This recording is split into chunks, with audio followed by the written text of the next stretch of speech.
अस्सलाम वालेकुम दोस्तों, यहाँ पर ब्रेकिंग न्यूज़ आपको देंगे क्रिकेट की दुनिया से, जहाँ पर इंडिया का एक और गलीज़ तरीन जो कारनामा है वो सामने आ गया है। वर्ल्ड कप में इंडिया का गलीज़ तरीन चेहरा सामने आ गया और पाकिस्तान इंडिया के जो कप्तान हैं, साबिक कप्तान महेंद्र सिंह धोनी पर ताहयात पाबंदी लगने का ख़तरा भी बन चुका है। वर्ल्ड कप में इंडिया की एक बहुत बड़ी साजिश सामने आ गई है। साबिक कप्तान धोनी ने क्रिकेट को खेल को सियासत बना दिया और सियासत में उनको लपेटने की कोशिश कर ली। पहले भी इंडिया काफ़ी सारी इस तरह की होशियत कर चुका है, लेकिन अभी दोबारा से फिर से महेंद्र सिंह धोनी की जानिब से एक बहुत ही घटिया हरकत का सामना किया गया। वीडियो को आगे बढ़ाने से पहले मेरी आपसे रिक्वेस्ट है कि अगर आपने अभी तक हमारे चैनल को सब्सक्राइब नहीं किया तो जल्दी से सब्सक्राइब करें और साथ में बेल आइकन को भी प्रेस कर दें ताकि स्पोर्ट्स से रिलेटेड हर अपडेट आपको मिलती रहे। दोस्तों, इंडिया ने हमेशा से नीचा दिखाने की कोशिश की है पाकिस्तान को भी, और आईसीसी के रूल्स को भी उन्होंने फॉलो ना करते हुए बहुत सारे जुर्माने भी भरे हैं।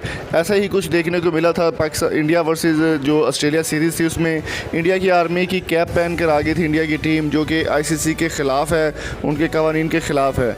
ऐसा ही अभी कुछ हुआ वर्ल्ड कप में। इंडिया के मैच के दौरान महेंद्र सिंह धोनी जो साबिक कप्तान हैं इंडिया के, उन्होंने एक ग्लव्स पहने हुए थे। ग्लव्स के ऊपर उन्होंने किसी जो इंडिया की सियासी पार्टी है उसका लोगो लगाया हुआ था ताकि पब्लिसिटी मिल सके, और उन्होंने उनसे पैसे भी लिए हुए थे कि हम आपके लोगों की जो प्रमोशन है वो करेंगे, और ग्लव्स के ऊपर उसका लोगो लगा हुआ था। जबकि आईसीसी के रूल्स के मुताबिक आपके ग्लव्स के ऊपर कुछ भी नहीं होना चाहिए, आईसीसी का लोगो या फिर जो कंपनी मैन्युफैक्चर करती है ग्लव्स उनका लोगो हो तो फिर चल जाता है। लेकिन महेंद्र सिंह धोनी ने अपना गलीज़ चेहरा दिखाते हुए एक घटिया हरकत की है, जिसमें उन्होंने अपने ग्लव्स के ऊपर एक पार्टी जो सियासी पार्टी है उसका लोगो लगाया हुआ था। अभी सुनने में ये आ रहा है कि आईसीसी इसके खिलाफ एक्शन लेगी और इनको जल्द अज जल्द ताहयात पाबंदी लगने का भी ख़तरा इनके ऊपर बन सकता है। तो आपकी इस बारे में क्या राय है, कमेंट बॉक्स में अपनी कीमती राय से हमें ज़रूर आगाह कीजिएगा, और अगर आपको ये वीडियो अच्छी लगी हो तो चैनल को सब्सक्राइब करना ना भूलिएगा।